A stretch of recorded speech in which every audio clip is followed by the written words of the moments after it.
আচ্ছা, আজকে আমাদের আলোচনা শুরু করব একটি রবীন্দ্রনাথ ঠাকুরের কোট দিয়ে। তিনি বলেছেন একটি জায়গাতে, বাংলা বলিয়া একটি ভাষা আছে, তাহার গুরুত্ব, মাধুর্য ওজন করা ব্যাকরণের কাজ নহে, সেই ভাষার নিয়ম বাহির করিয়া লিপিবদ্ধ করাই তাহার কাজ। আবার রামেন্দ্র সুন্দর ত্রিবেদী বলে একজন আরো বিখ্যাত একজন ভাষাবিদ, তিনি এক জায়গায় বলেছেন যে মনুষ্যের ভাষা বিশ্লেষণ করিলেই দেখা যাইবে ভাষার গঠন প্রণালীতে কতকগুলি নিয়ম আছে। শব্দের গঠনে, পদের গঠনে ও বাক্যের গঠনে এইরূপ নিয়মের আবিষ্কারই ব্যাকরণের উদ্দেশ্য। নমস্কার বন্ধুরা, শুভ সন্ধ্যা। আমাদের আজকের আলোচনার বিষয় উপভাষা এবং উপভাষা এদের দিকবিন্যাস। তো আশা করি আমাদের আজকের যে আলোচনা, এই আলোচনাটি অনেক শিক্ষার্থীরই খুব কাজে লাগবে। আর যারা ভাষা প্রিয় মানুষ, তাদের তো অবশ্যই কাজে লাগবে। তো শুরু করছি আজকে আমাদের আলোচনা, বক্তৃতাকে দীর্ঘায়িত না করে।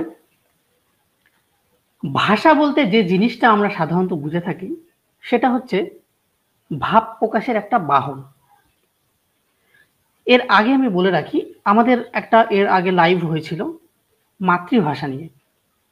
সেখানেও ভাষার প্রয়োজনীয়তা এবং মাতৃভাষা কেন গুরুত্বপূর্ণ, সেই সমস্ত সকল বিষয়ে বিস্তারিত আলোচনা করা হয়েছে। যদি আপনাদের কারোর ইচ্ছে হয়, সেই ভিডিওটি আপনারা আমাদের প্রোফাইল থেকে, আখির পেজ থেকে দেখে নিতে পারেন।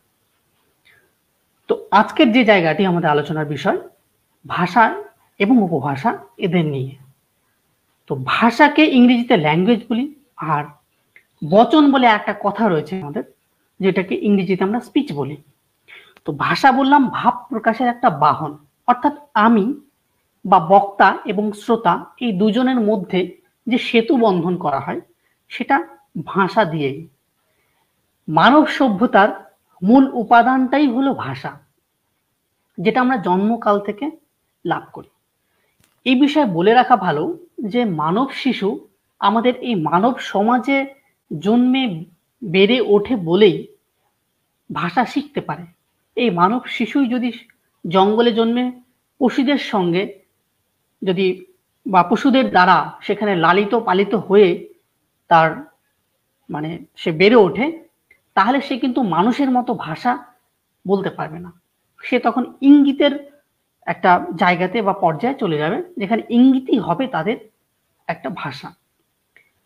তো জন্মকালে এই যে আমাদের দৈহিক আকৃতি, এই দৈহিক আকৃতি ব্যতীত মানব শিশুর সঙ্গে অন্যান্য যে ইতর প্রাণীগুলো রয়েছে, তাদের বিশেষ কোনো পার্থক্য নেই। এদের আচরণগত, মানে যখন আমরা আস্তে আস্তে বেড়ে উঠি বা বড় হই, সে মানব শিশু হতে পারে বা কোনো ইতর প্রাণী হতে পারে, যখন আস্তে আস্তে বেড়ে ওঠে, তখন কি হয়, এই আচরণগত কিছু কিছু পার্থক্য আমাদের মধ্যে ঘটে যায়। মানব শিশু তখন ভাষা শেখে, কারণ আমরা জানি যে ঈশ্বরের যত সৃষ্টি রয়েছে, তো সেই শ্রেষ্ঠ জীব হচ্ছে তার সৃষ্টির মানুষ। মানুষ তাদের নিজেদের বিকশিত করার জন্য, আরো কি করে উন্নতির চরম পর্যায়ে পৌঁছাতে পারি, সেই জায়গায় পৌঁছাবার জন্য মানুষ ভাষাকে আবিষ্কার করেছে এবং ভাষাকে ধীরে ধীরে উন্নত করেছে।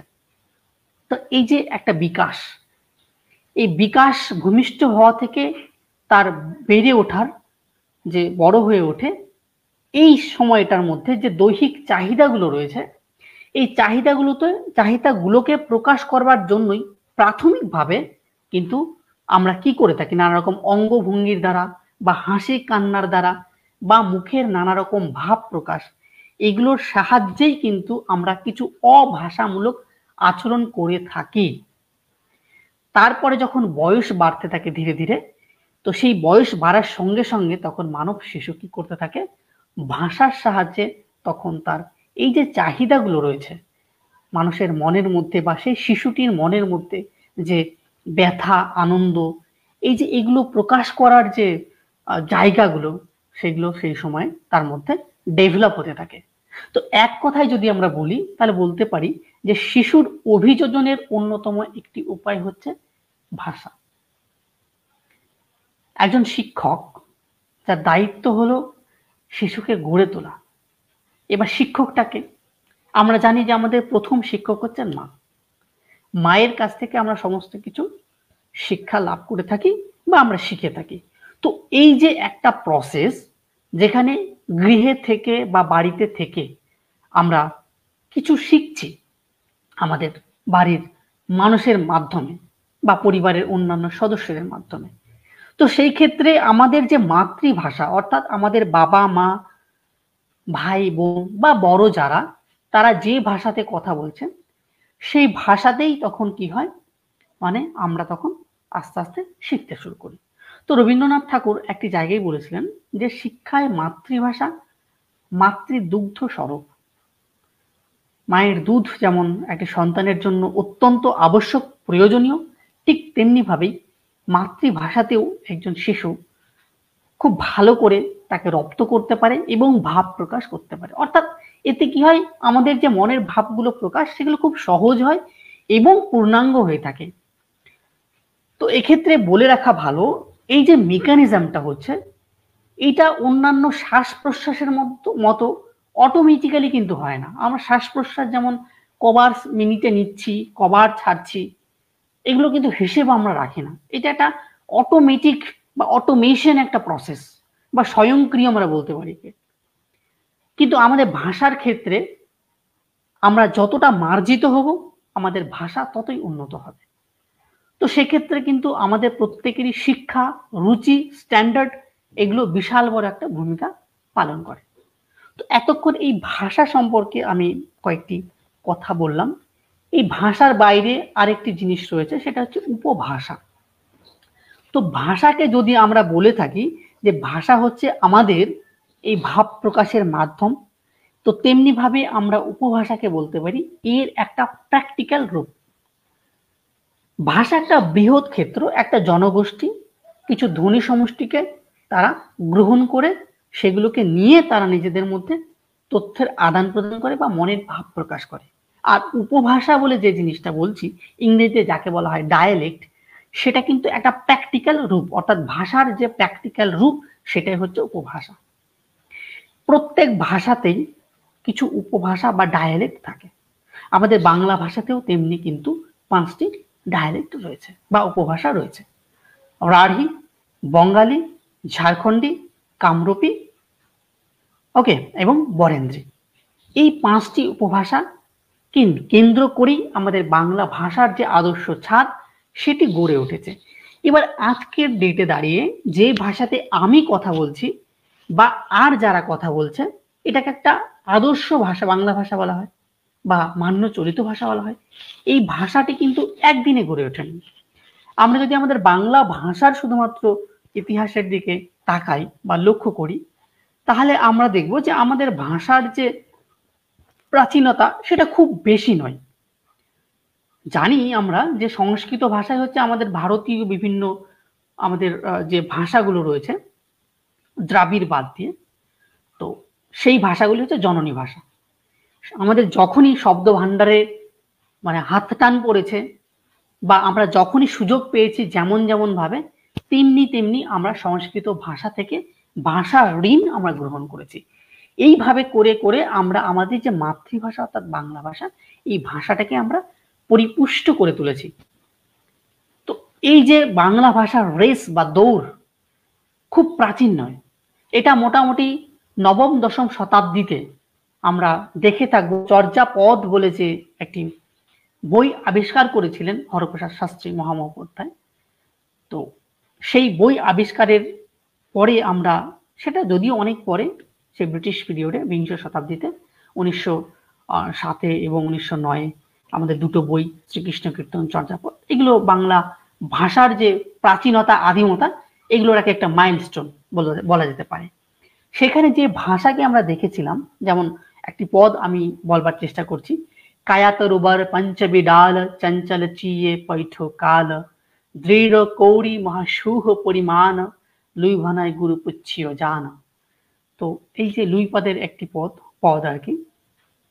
তো এই যে ভাষা, তখন আমাদের শৈশবকাল বাংলা ভাষাটি, এবং ধীরে ধীরে তারপরে সেই ভাষাটি বেড়ে উঠতে উঠতে আজকের এই রূপ প্রাপ্ত হয়েছে।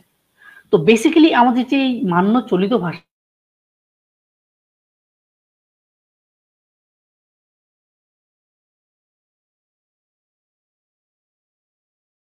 ভাষাটি যে গড়ে উঠেছে, এটা কিন্তু অনেকগুলো উপভাষা, সেই উপভাষাগুলোকে মিলে কিন্তু তৈরি হয়েছে। ওকে, একটি ভাষাকে নিয়ে কিন্তু গড়ে ওঠেনি, অনেকগুলো ভাষাকে কেন্দ্র করে গড়ে উঠেছে।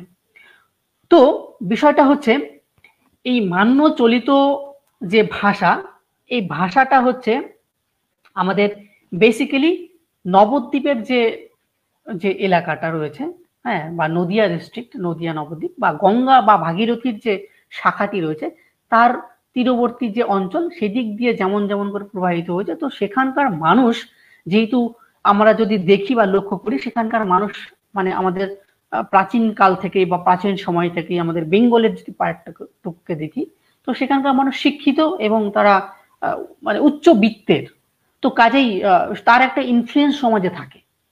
তো সেই ইনফ্লুয়েন্সের দিকে তাকিয়ে বা লক্ষ্য করে আমরা দেখে থাকবো যে আমাদের যে বাংলা ভাষাটি আজকের দিনে যে মান্য বাংলা ভাষাটি গড়ে উঠেছে, তো সেটা কিন্তু সেই ভাষা ছাদকে কেন্দ্র করেই গড়ে উঠেছে। তো এক্ষেত্রে আমাদের ভাষা এবং উপভাষা এই দুটোর মধ্যে এই যে সম্পর্ক, সেই সম্পর্কটা কিন্তু আত্মিক সম্পর্ক।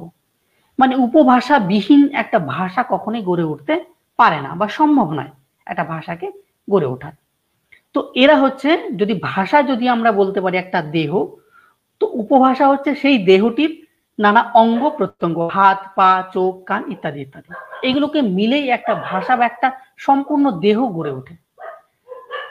তো এই যে এই ভাষা, এই ভাষাটি আমাদের আরো যদি ব্যাখ্যায় যাই, তাহলে ব্যাকরণ আমাদের খুব একটা গুরুত্বপূর্ণ বিষয় হয়ে ওঠে। তো অর্থাৎ যদি আমরা এই ভাষাটিকে নিয়ে চর্চা করি, তাহলে বাংলা ভাষাতে বা যে কোনো ভাষাতেই সেই ব্যাকরণকে বাদ দিয়ে সেই ভাষা চর্চা কোনোদিন সম্ভব নয়।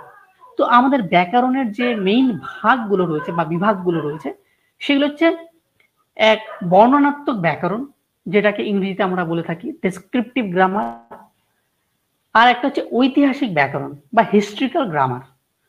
এর পরেরটি হচ্ছে তুলনামূলক ব্যাকরণ বা এটাকে বলে কম্পারেটিভ গ্রামার, আর এর পরেরটি হচ্ছে দার্শনিক বিচারমূলক ব্যাকরণ, যেটাকে বলা যেতে পারে ফিলোসফিক্যাল গ্রামার।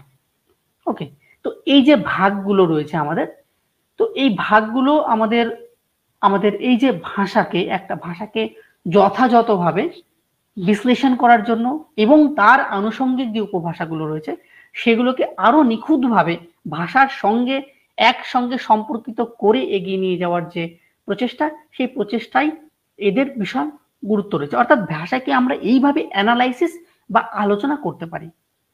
তো আমাদের এই যে বাংলা ভাষা, এই বাংলা ভাষার যদি ব্যাকরণগুলোর দিকে আমরা লক্ষ্য রাখি, তাহলে সব থেকে পুরাতন যে ব্যাকরণ আমাদের রয়েছে, তো সেটা আমরা দেখবো যে যখন পাদ্রীরা আসে আর কি আমাদের দেশে, ইংরেজ পাদ্রীরা, তো তখন তারা মূলত ধর্মপ্রচারের লক্ষ্যেই আমাদের দেশে এসেছিলেন এবং এসে দেখলেন যে এই দেশের ভাষাকে যদি আমরা ভালো করে রপ্ত না করতে পারি, না করে বুঝতে পারি, তাহলে কোনো মতেই কিন্তু আমাদের এই ভাষাটিকে এই দেশের মানুষদেরকে আমাদের যে ধর্মটা, সেই ধর্মটা প্রচার করা সম্ভব নয়। তখন তারা সেই বোধ থেকেই প্রথম যে বাংলা যে ব্যাকরণ বই, সেই ব্যাকরণ বইটা তারা লিখলেন। কেন? তাদের যে বিদেশি অর্থাৎ নন বেঙ্গলি যারা লোক, তাদের ভাষা শেখাবার জন্য।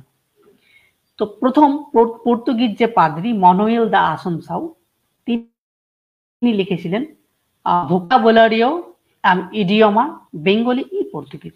এটা 1743 খ্রিস্টাব্দ, মানে অষ্টাদশ শতাব্দীর কথা। তার পরবর্তীকালে ব্রিটিশ, আমরা জানি ইস্ট ইন্ডিয়া কোম্পানি, তার কর্মচারীরা এলেন এবং সেখানেই নাথিয়েল ব্রাসি হালহেড বলে একজন লোক, তিনি লিখেছিলেন the grammar of the Bengali language 1778 খ্রিস্টাব্দে। এগুলো ভীষণ ভীষণ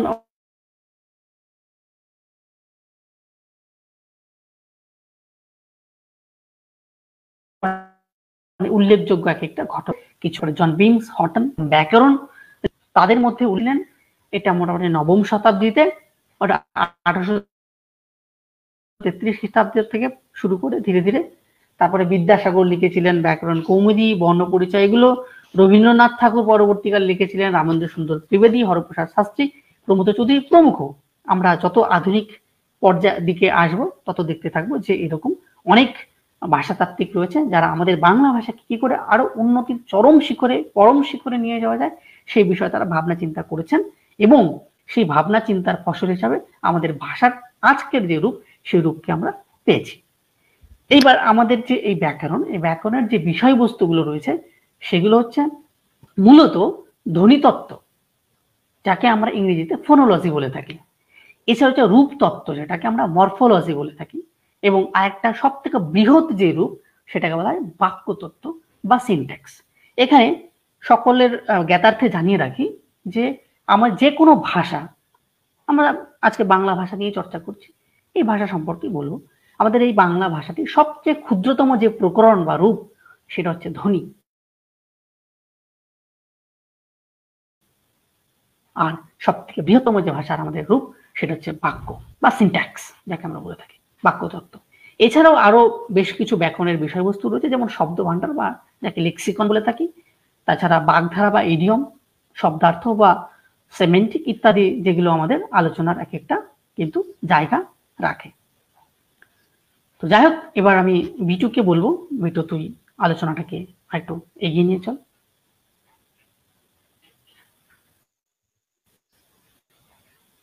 নমস্কার।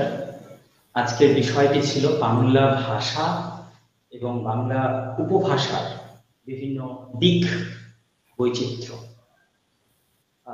ভাষা বিষয়টা আমরা মোটামুটিভাবে বুঝলাম, এবং মোটামুটি বলে ভুল হবে, প্রায় বুঝলাম যে ভাষা কি। আমাদের যে ভাবনা চিন্তা সেগুলোর যে অভিব্যক্তি করছি আমরা, যে মাধ্যমে আমরা আমাদের ভাবনা চিন্তাকে প্রকাশ করছি, সেটাকেই বলা হচ্ছে ভাষা। এবং সেটা বলতে গিয়ে কার্তিক একটা অসাধারণ কথা বলেছে, যেটা না বললেই নয়। যদি মনুষ্য সন্তান মনুষ্য পরিবারে বা একটি সুষ্ঠু সমাজে না থাকে, এবং তাকে যদি একটি অরণ্যে ছেড়ে দেওয়া যায় বা পশুদের মধ্যে রাখা যায়, তাহলে ওর মধ্যে যে ভাষার বৈচিত্র্য আসবে সেইটা কিন্তু আমাদের সভ্য সমাজে মেনে নেওয়া যাবে না, বা সেটা সাংকেতিক বা ইশারাধর্মী ভাষা হয়ে যাবে। তার মানে ভাষা কেবল এই নয় যেটা অক্ষরে প্রকাশ পাবে তথা ধ্বনি বা বর্ণ দিয়ে প্রকাশ পাবে, শুধুমাত্র ভাষা ইশারাতেও হতে পারে। এখন সভ্য সমাজে, শিক্ষিত সমাজে ইশারার ভাষাকে ভাষার মর্যাদা দেওয়া যাবে কিনা সেটা ভাষাবিদদের বিতর্কের বিষয়। আমাদের দিকগুলো ছিল বাংলা ভাষা এবং বাংলা উপভাষার বিভিন্ন শাখা প্রশাখা বা বিভিন্ন দিক বিন্যাস নিয়ে আলোচনা করা। ভাষার সংজ্ঞা বলার পাশাপাশি সাংকেতিক ভাষা বা ইশারাধর্মী ভাষা এবং পাশাপাশি বাংলা ভাষার ভেতরে প্রবেশ করলে আমরা যে মান্য চলিত বাংলা ভাষা হিসেবে রাঢ়ী উপভাষাকে পাচ্ছি, এবং সেটি বাদ দিয়েও যে 4টি উপভাষা রয়েছে সেই বিষয়ে আমরা কিন্তু অনেকটাই তথ্য জানলাম কার্তিকের কাছ থেকে। আমার আলোচনাটা ঠিক সেখান থেকে শুরু হবে যেখান থেকে কার্তিক ছাড়ল। কার্তিক একটা জায়গাতে খুব সুন্দর কথা বলেছে, সেটা হচ্ছে পর্তুগিজরা বা ফরাসিরা বা দিনেমার বা ইংরেজরা যখন এদেশে আসলো, তখন তারা কিন্তু খ্রিস্ট ধর্ম বা পাদ্রীরা যারা মিশনারিরা ছিল, তারা কিন্তু খ্রিস্ট ধর্ম প্রচারের লক্ষ্যে ছাপাখানা প্রতিষ্ঠা করেছিল। আমি সেইখানে ফিরব, তার একটু দুটো বিষয় পেছন থেকে। ইংরেজ আমলে ভারতের একেবারে কেন্দ্র যদি বলা যায়, রাজধানী যদি বলা যায়, তাহলে কলকাতা। এবং পরবর্তীতে ফরাসি, তারপরে ওলন্দাজ, পর্তুগিজ এরা যখনই আসলো ভারতে, ওরা কিন্তু ওই হুগলি নদীর পার্শ্ববর্তী যে এলাকাগুলো সেই জায়গাগুলোতে নিজেদের উপনিবেশ স্থাপন করলো। এইবার উপনিবেশ স্থাপন, রাজধানী প্রতিষ্ঠা, এইসবের মাধ্যমে কি হলো, একটা জায়গায় আমরা পৌঁছাতে পারলাম যে ভারতে কলকাতাকে কেন্দ্র করে একটা বড় শিল্পায়ন ঘটতে চলেছে, এবং সেইখানে মিশনারিদের প্রবেশ করলো, খ্রিস্টান মিশনারি। তারা যেমন উইলিয়াম কেরি মার্সম্যান, আরো অনেকে। তো তারা কি করলো, ছাপাখানার প্রতিষ্ঠা করলো কলকাতাতে। এবার হুগলিতে, বহু জায়গাতে, শ্রীরামপুরে তারা ছাপাখানা প্রতিষ্ঠা করলো। ওদের উদ্দেশ্য ছিল যে খ্রিস্ট ধর্ম প্রচার করা। কিন্তু খ্রিস্ট ধর্ম প্রচার করতে গিয়ে তারা বাইবেলকে ভারতীয় বিভিন্ন ভাষায় অনুবাদ করে ছাপানোর চেষ্টা করল। এবার সেই ভাষাগুলো ছাপাতে গিয়ে তারা একটা মোটামুটি মান্য চলিত ভাষা ব্যবহার করলো সেই গ্রন্থগুলোতে। এবার কি হলো, কলকাতায় বা সেই বাংলায় 19 শতাব্দীর যে একটা ভদ্রলোক সমাজ, বাঙালি ভদ্রলোক, সেই সমাজের মানুষেরা কিন্তু সেই বইগুলোর মাধ্যমে নিজেদের চেতনার জগৎকে আলোকিত করতে পারলো। তো তারা যে ভাষাকে গ্রহণ করেছিল শিক্ষার জন্য, জ্ঞান আরোহণের জন্য, সেটা বাংলা ভাষার একটা ক্ষুদ্র শাখা, উপশাখা বা উপভাষা আমরা বলতে পারি। সেটাই হচ্ছে কিন্তু আসলে রাঢ়ী উপভাষা। তাহলে আমরা দেখলাম 19 শতাব্দী থেকে রাঢ়ী উপভাষা অধিকাংশ বাঙালিদের কাছে কিন্তু পরিচিত লাভ করলো, এবং সেখান থেকেই এই রাঢ়ী উপভাষা বাদ দিয়ে যে বাকি 4টে আর উপভাষা আছে, সেই উপভাষাগুলোকে নয়, বরং বিশেষ করে রাঢ়ী উপভাষাকেই মান্য বাংলা চলিত ভাষার মর্যাদা দেওয়া হলো বা শিরোপা দেওয়া হলো। এইবার আমার যে জায়গাটাতে প্রবেশ করার বিষয়, সেটা হচ্ছে রাজনৈতিক ভেদে বা সামাজিক অবস্থান ভেদে কিংবা অর্থনৈতিক বর্গ ভেদে আমরা জানি যে ভাষা কিন্তু ধীরে ধীরে নিজের রূপ পরিবর্তন করে, তার বৈচিত্র্য দেখা যায়। যেমন যদি বলা যায়, একজন সঙ্গীত শিল্পী যে ভাষায় কথা বলবে, যে সমস্ত শব্দ সে কথা বলতে গিয়ে ব্যবহার করবে, একজন ক্রিকেটার সেই ভাষা প্রয়োগ করবে না। একজন মুচি, মেথর, ব্যবসায়ী, তারা সেই বাংলা ব্যবহার করবে না। কিন্তু অথচ কি উভয়ই, মানে সকলেই কিন্তু বাংলা ভাষাই ব্যবহার করছে, অথচ বাংলা ভাষার যে বিশেষ বিশেষ ধ্বনিতাত্ত্বিক বা রূপতাত্ত্বিক বৈশিষ্ট্য, সেগুলো কিন্তু প্রত্যেকেরই আলাদা আলাদা। এইভাবে আমরা দেখলাম বাংলা ভাষাতেই আমরা কথা বলছি। দেখুন, আমাদের এই আলোচনাটি যারা শুনছেন, তারা বিভিন্ন জায়গার স্থান ভেদে তাদের জায়গা, তাদের রাজনৈতিক চিন্তা ভাবনা, তাদের ধর্মীয় ভাবনা চিন্তা, তাদের ভৌগোলিক অবস্থান, কোনো কিছুই কিন্তু সবারই একই নয়। আমি যে ভাষায় বাংলাতে কথা বলছি সেটা প্রায় জনই বুঝতে পারছেন, এটা ধরে নিলাম। কিন্তু তবু আমাদের নিজস্ব যদি সংলাপ বা আমাদের যদি বাক্যালাপ করি আমরা, তাহলে আমাদের প্রত্যেকেরই নিজস্ব একটা ধাঁচ আছে কথা বলার। আমি যে ধাঁচে বা যে ধ্বনিতাত্ত্বিক উচ্চারণ করছি, সেটা হয়তো আপনি উচ্চারণ করেন না, হয়তো আমার উচ্চারণে একটা স বেশি আসে, আপনার সেই স উচ্চারণটা কম আসছে। ব্যাপারটা তাহলে কি হলো, যে আমার যে বাংলা ভাষা, আপনার সেই বাংলা ভাষাই আছে, কিন্তু আমি যে শাখায় কথা বলছি সেই শাখায় আপনি কথা বলেন না। আপনার সমাজ, ভূগোল বা ভৌগোলিক পরিবেশ, রাজনৈতিক মতবাদ, ধর্মীয় চিন্তা ভাবনা, অবস্থান, অর্থনৈতিক অবস্থা, সামাজিক যে দিক বৈচিত্র্যগুলো রয়েছে, সেগুলোর মধ্যে কিন্তু ভাষার একটা পরিবর্তন আসছে। যেমন আমাদের বিভিন্ন শব্দের কিন্তু পরিভাষা বদলে যেতে পারে, শব্দ চয়ন বদলে যেতে পারে, শাসাঘাত প্রয়োগ। আমি যে শব্দ উচ্চারণ করতে গিয়ে যে ধ্বনিতে শাসাঘাত প্রয়োগ করছি, সেটা হয়তো হতে পারে কার্তিক যে সমাজে থাকে, সেই সমাজে বা সেই এলাকার মানুষরা কিন্তু সেইভাবে শাসাঘাত প্রয়োগ করছে না। তার মানে ও বাংলা ভাষার একটা বিশেষ ক্ষুদ্র অংশে কথা বলছে, আমি বাংলা ভাষার একটা বিশেষ ক্ষুদ্র অংশে কথা বলছি। আমরা দুজনই বাংলা ভাষায় কথা বলছি, তাহলে এই যে আমাদের বড় বৈচিত্র্যটা, বড় যে কাঠামোটা, সেটা হচ্ছে বাংলা ভাষা। তার ভিতরে ক্ষুদ্র ক্ষুদ্র এই যে এক একটা অংশ, এগুলোকে বলছে উপভাষা। যেমন ধরা যায়, এগুলোর পাশাপাশি বলতে পারি আমরা সাংকেতিক ভাষা মারাত্মকভাবে আমরা ব্যবহার করি। কিভাবে? দেখো, রাজনৈতিক ক্ষেত্রে বা আরো অন্যান্য বিষয়েও আমরা কি বলি, আলু বলে একটা শব্দ প্রয়োগ করি। আসলে এই আলু কিন্তু সাংকেতিক শব্দ, এটা আসলে বোমা, ওই বোমাকে কিন্তু আলু বলা হয়। আবার এই যে গোয়েন্দা, যারা এই গোয়েন্দাদেরকে টিকটিকি বলা হয়। এই যে শব্দগুলো, এগুলো সাংকেতিক শব্দ, সংকেতের মাধ্যমে এরা বুঝে নিবে যে আসলে কাকে ইন্ডিকেট করছে, কোন পরিভাষাকে ইন্ডিকেট করছে। টিকটিকি মানে এই টিকটিকিকে বলছে না, তারা আসলে গোয়েন্দাকে বোঝাচ্ছে। আলু বলতে বাস্তবে খাবার আলুকে বলছে না, এই আসলে বোমকে বোঝাচ্ছে। আবার এমনও হতে পারে যে কোনো কোনো শব্দ বা কিছু বাক্য, কিছু ভাষা কোনো একটা সমাজের মানুষের বা কিছু মানুষের কাছে খুবই নিন্দনীয় বলে মনে হয়, স্ল্যাং ভাষা বলা যেতে পারে, সেটাকে নিম্ন স্তরের ইতর জনিত শব্দ প্রয়োগ করা যেতে পারে। কিন্তু আবার দেখা যায় কোনো কোনো অঞ্চলে কোনো কোনো মানুষের কাছে সেগুলো প্রাত্যহিকের ভাষা হয়ে দাঁড়িয়েছে। যেমন আমাদের এই বাংলা ভাষায় আমরা যদি একটু ওই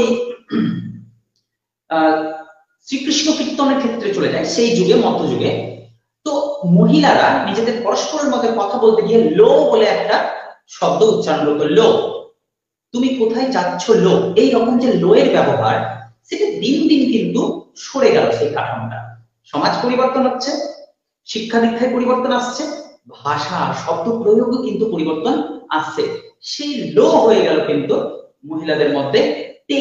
অনেক সমাজে কিন্তু বলা হয় তে, তে প্রয়োগ করা হয়, ঠিক আছে। আবার কিছু সমাজে বলা হয় রে। এগুলো সবই প্রায় সমার্থক বা কাছাকাছি অর্থ, একটা কাছাকাছি অর্থ প্রকাশ করছে। লো, টে, রে, এগুলো সব ঠিক আছে। আবার এখন যেটা সবচেয়ে বেশি স্ল্যাং ভাষা বলা যেতে পারে, অনেকের কাছে সেটা স্ল্যাং ভাষা, কিন্তু বহু ছেলেরা মেয়েরা কিন্তু এই শব্দ বাংলাতে প্রয়োগ করছে, সেটা হচ্ছে বে।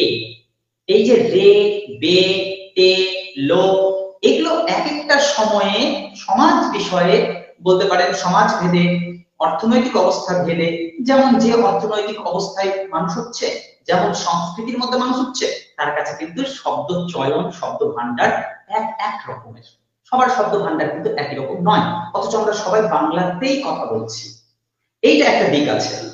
অর্থাৎ জীবিকা ভেদে হতে পারে, অর্থনৈতিক বর্গীকরণের মাধ্যমে হতে পারে, পারিপার্শ্বিক পরিবেশের কারণে হতে পারে, ভাষার বিভিন্নতা কিন্তু আমরা দেখতে পাই। আমি আরেকটা বিষয়ে কথা বলতে চাইছি, সেটা হচ্ছে সমাজ ভাষা বা লিঙ্গ নির্ভর ভাষা। লিঙ্গ নির্ভর মানে কি? এই যে স্ত্রীলিঙ্গ, পুরুষ, স্ত্রী আর পুরুষের মধ্যে কিন্তু ভাষার কতগুলো আমরা দেখতে পাবো বিভিন্নতা থাকে। যেমন যদি একটু গোড়ার দিকে যেতে হয়, তো আমাদের দেশে, আমি গোটা বিশ্বের কথা বলছি না, আমি শুধু আমাদের দেশ বা বাংলা ভাষারই কথা বলছি, বাঙালিদের মধ্যে নারীরা কিন্তু অনেক দিন পর্যন্ত একটা শিক্ষা থেকে বঞ্চিত ছিল। বহু বছর, বহুদিন তারা শিক্ষা থেকে বঞ্চিত ছিল। ফলে পুরুষ সমাজ অনেকটা অ্যাডভান্স হয়ে গেছিল। এবার পুরুষের যে বাক্য বা বাক্যের মধ্যে যে শব্দ প্রয়োগ, যে ভাষায় তারা ভাব প্রকাশ করে, সেটার সাথে কিন্তু নারীদের ভাব প্রকাশটা কখনোই মিলবে না। এটা প্রাথমিক কথা। আবার দেখা যায় মেয়েরা নিজেদের মেয়েলি আড্ডাতে যে সমস্ত শব্দ প্রয়োগ করবে, যে সমস্ত কথাবার্তা বলবে, সেগুলো কিন্তু পুরুষের সাথে বা পুরুষের যে পুরুষালী আড্ডা, সেই আড্ডার মধ্যে সেই সব শব্দ কিন্তু প্রয়োগ করা যাবে না। আবার আমরা একটা জিনিস লক্ষ্য করব, যে হঠাৎ কোনো বিশেষ নারীর সামনে দিকে আমরা কিন্তু পুরুষেরা একটু অদ্ভুত সুন্দরভাবে গুছিয়ে কথা বলার চেষ্টা করি, কিন্তু সেই একই কথা যখন আমরা বন্ধু বর্গের সামনে বলি বা পুরুষদের সঙ্গের মধ্যে বলি, আড্ডার মধ্যে বলি, তখন কিন্তু সেই ভাষার যে মাত্রাভেদ, যে শাসাঘাত প্রয়োগ, যে সুর প্রয়োগ, যে শব্দ চয়ন, সেগুলো সম্পূর্ণ বদলে যাবে। অর্থাৎ সমাজ বিশেষে, বিশেষ করে নারী পুরুষ ভেদেও কিন্তু ভাষার পরিবর্তন হতে পারে।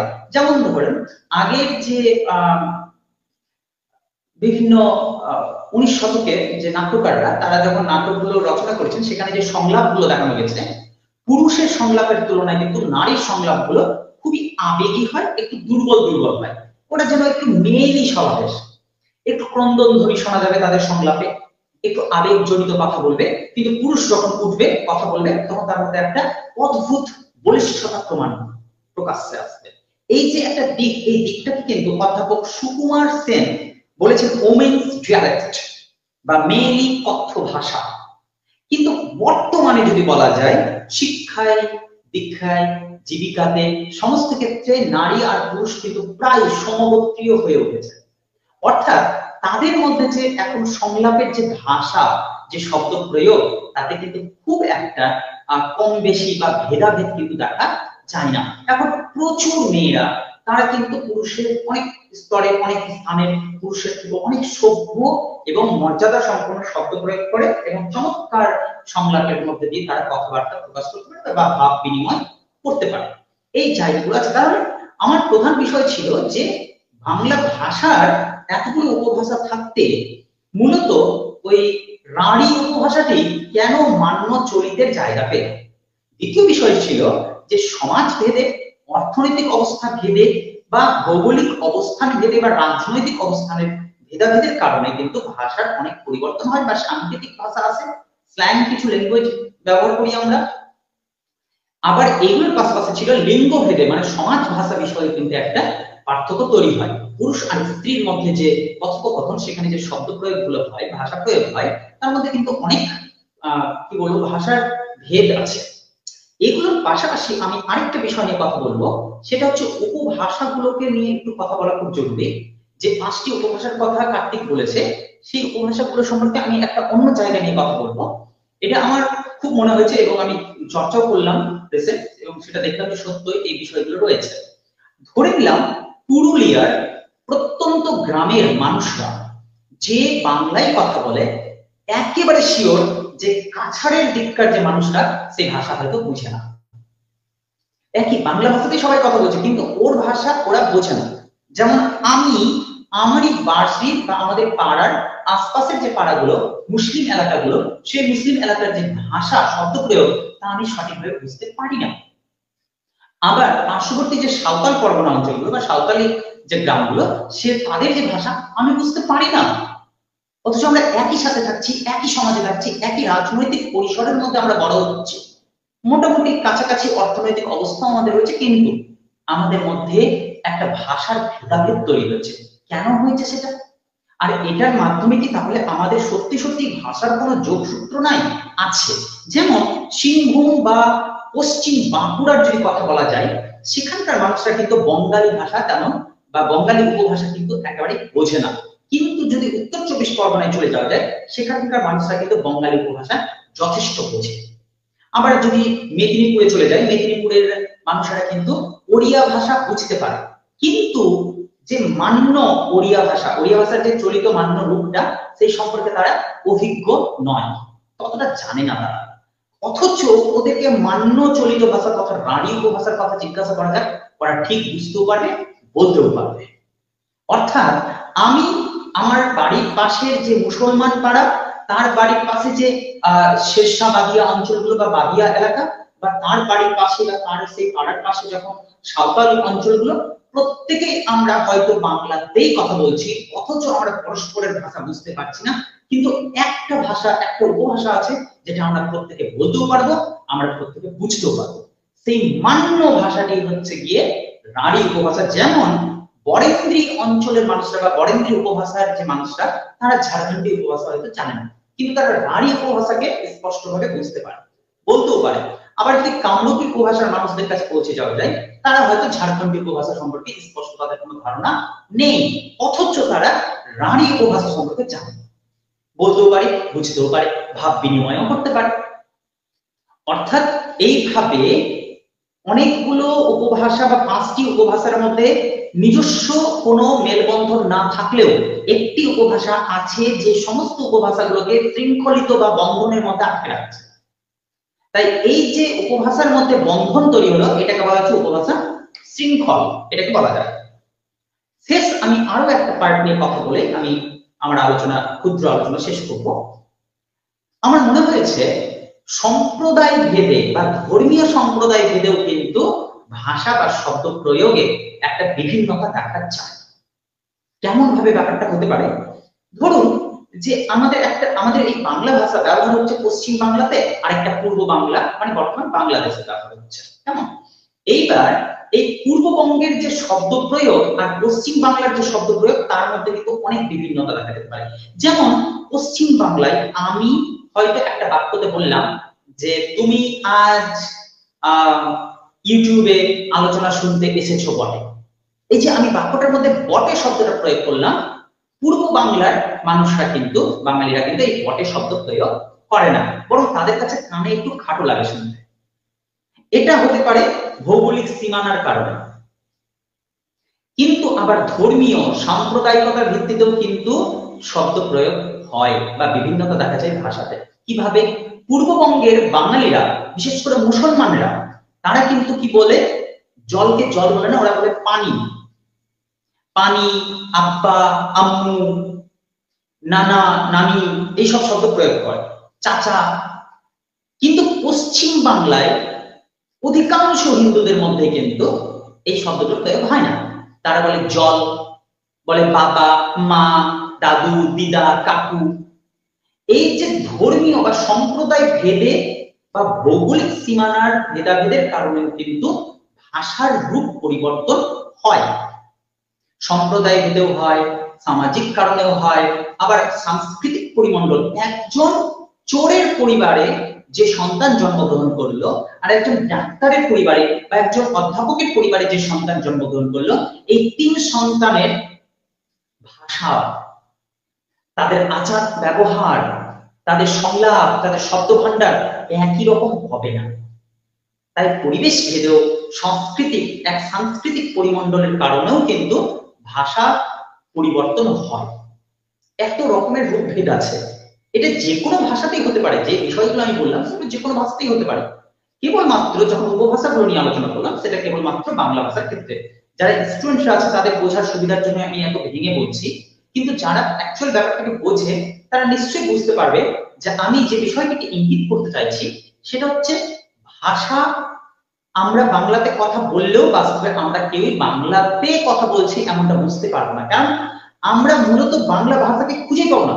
বাংলাটা কি একটা বিশাল বড় মৌচাকের মতো, আর সেখানে ছোট ছোট ক্ষুদ্র ক্ষুদ্র ঘরগুলো হচ্ছে সমস্ত উপভাষা।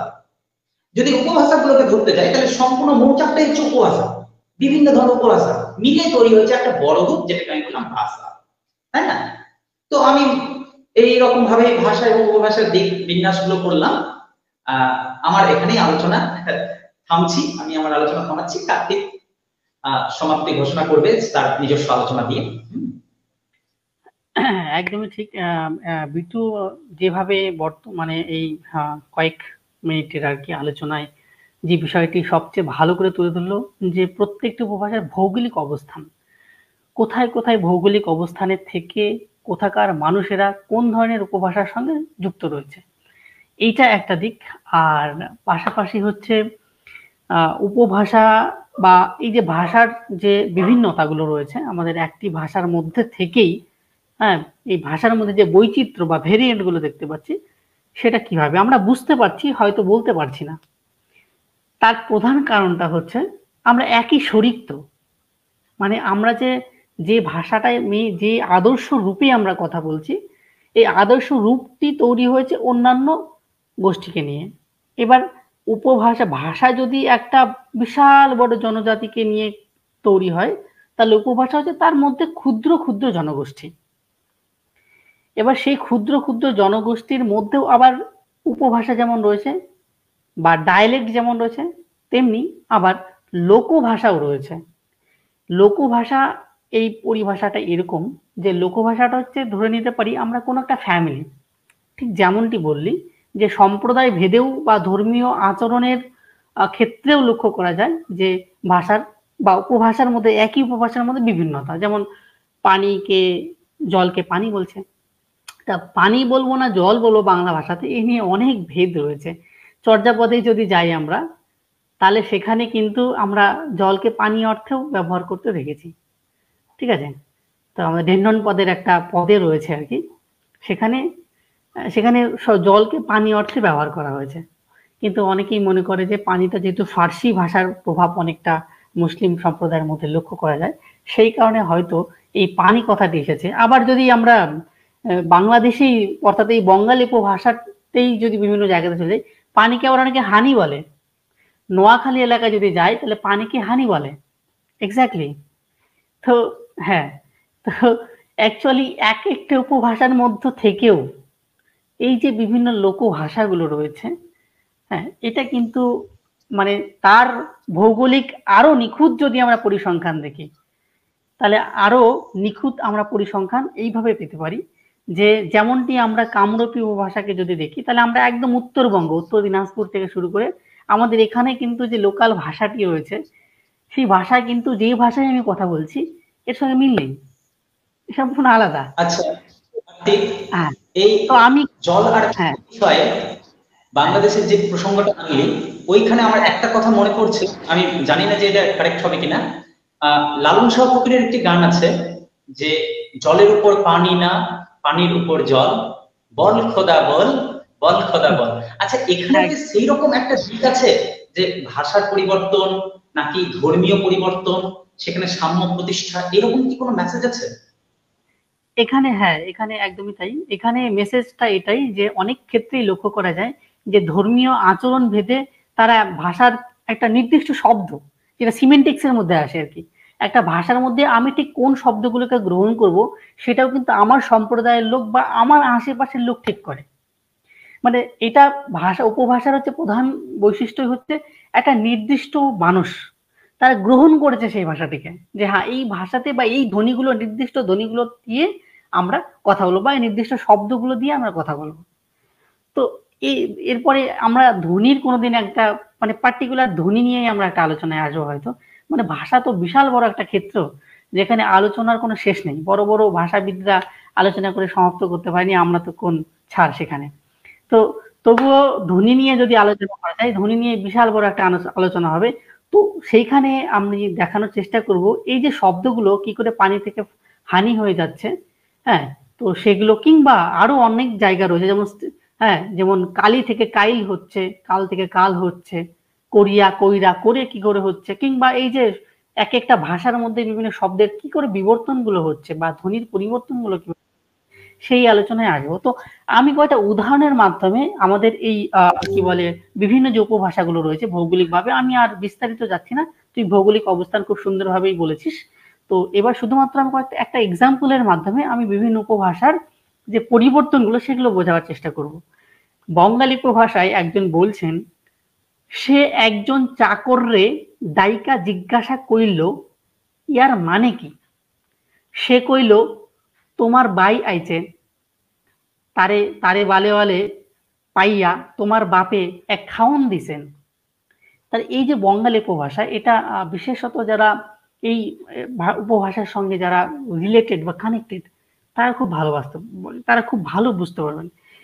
চাকররে অনেক সময় তারা চাহর বলে, চাহর ককে হ হিসেবে উচ্চারণ করে, ঘকে গ হিসেবে উচ্চারণ করে। ধ্বনিতাত্ত্বিক এই যে তুই যে জায়গাটা ঠিক ক্যাচ করেছিলি, যে প্রত্যেকটি উপভাষার যেমন রাঢ়ী, বঙ্গালী, বরেন্দ্রী, কামরূপী, ঝাড়খণ্ডী, প্রত্যেকটি উপভাষার আলাদা আলাদা ধ্বনিতাত্ত্বিক কিছু বৈশিষ্ট্য রয়েছে, যেটা ফোনোলজিক্যাল একটা আলোচনা যাবে, তার ক্যারেক্টারিস্টিক্স রয়েছে এবং সেই ভাষাতে কোন ধরনের ধ্বনিগুলো বেশি উচ্চারণ করা হয়।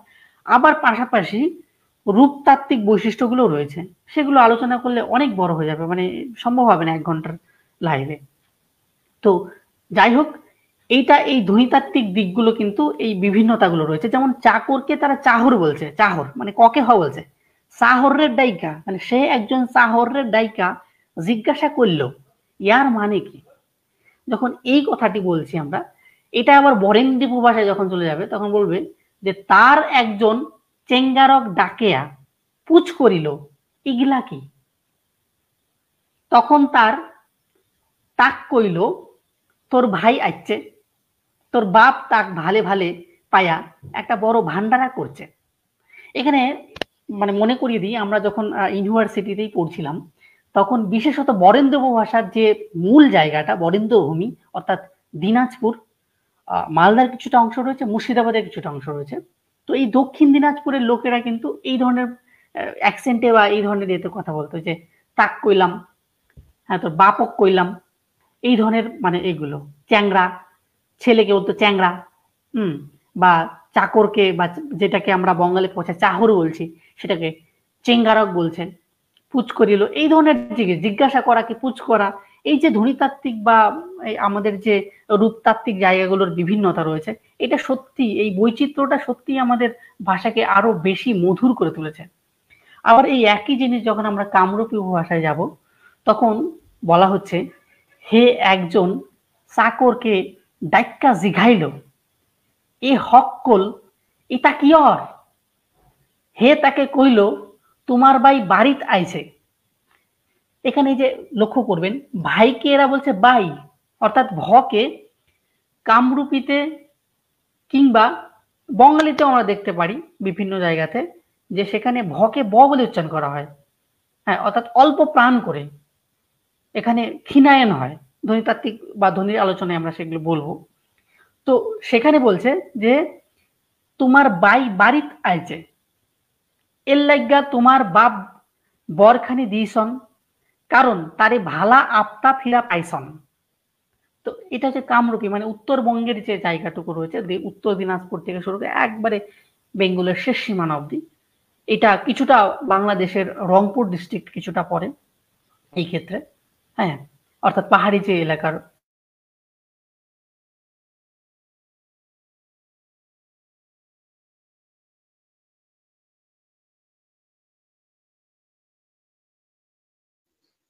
শোনা যাচ্ছে না কার্তিক?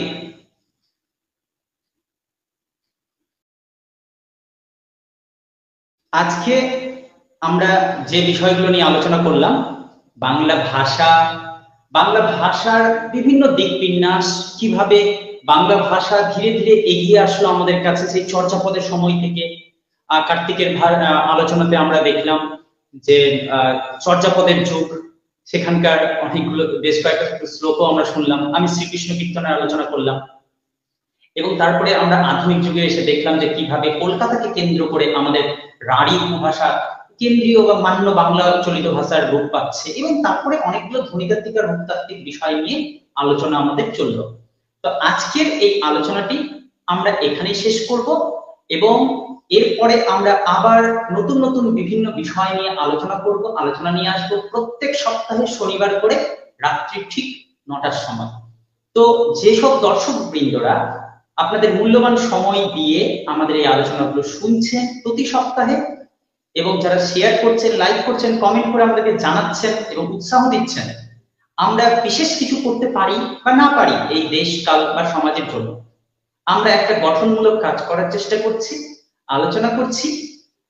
যে সময়ে যুবক সমাজ বা যুব সমাজ বিভিন্ন ধরনের অপসংস্কৃতির সাথে যুক্ত থাকছে, যদি আমাদের আলোচনা সূত্রে তারা এখানে যুক্ত থাকার চেষ্টা করে, তাহলে আমাদের কিন্তু কাজ খানিকটা নয়, আমাদের অনেক বড় পাওয়া হবে যে যুব সমাজ শিক্ষা এবং সংস্কৃতির সাথে, ভাষা চর্চার সাথে বা নিজের ভাষাকে ভালোবেসে কিছুটা সময় হলেও আলোচনা শুনতে আসছে। আলোচনা শুনে কি হবে লাভ তা আমি খুব বেশি জানি না, কিন্তু একটা জিনিস জানি যে শব্দ মূলত শব্দ ব্রহ্মের জায়গায় পৌঁছে যায়। ক্ষুদ্র ক্ষুদ্র শব্দ কানের ভিতর দিয়ে মরমে প্রবেশ করলেই সেটা কিন্তু মানুষকে ধীরে ধীরে পরিবর্তন করে দিতে পারবে। রাধা বলেছিল তো যে কানের ভিতর দিয়া মরমে পশিল গো, আকুল করিল মোর প্রাণ। তো আমরা বাংলা ভাষাকে নিয়ে খুব বেশি কিছু হয়তো আমরা অবদান রাখতে পারবো না, কিন্তু আমাদের দুইজনের মাত্র সামান্য প্রচেষ্টা থাকবে বাংলা ভাষা এই সমাজ দেশকালের পরিস্থিতি নিয়ে ক্ষুদ্র ক্ষুদ্র চিন্তাগুলো, আমাদের সামান্য চিন্তাগুলোই আপনাদের সাথে বা আপনাদের সামনে উপস্থাপন করব। ভুল ত্রুটি আমাদের হতে পারে এবং আমরা সেগুলো ভীষণভাবে ক্ষমা প্রার্থী সেগুলোর জন্য, এবং আপনারা দিক আমাদেরকে নির্দেশ করবেন, তো আমরা আরো গঠনমূলক কথা বা আলোচনা নিয়ে আসতে পারবো। আপনারা কমেন্ট করবেন আপনাদের আর কেমন ধরনের আলোচনা চাই, কেমন বিষয় নিয়ে আলোচনা করলে ভালো লাগবে। ছাত্রছাত্রীরাও বলতে পারবে তোমাদের কোন বিষয় নিয়ে আলোচনা করলে তোমাদের ভালো লাগবে বা প্রয়োজন আছে, আমরা সেগুলো বিষয় নিয়েও আলোচনা করব। আজকের জন্য তাহলে এতদূরই। সবাই ভালো থাকবেন এবং দেখা হবে আবার পরবর্তী সপ্তাহে শনিবার ঠিক রাত্রি 9টায় নতুন কোনো টপিক নিয়ে। আসি, নমস্কার।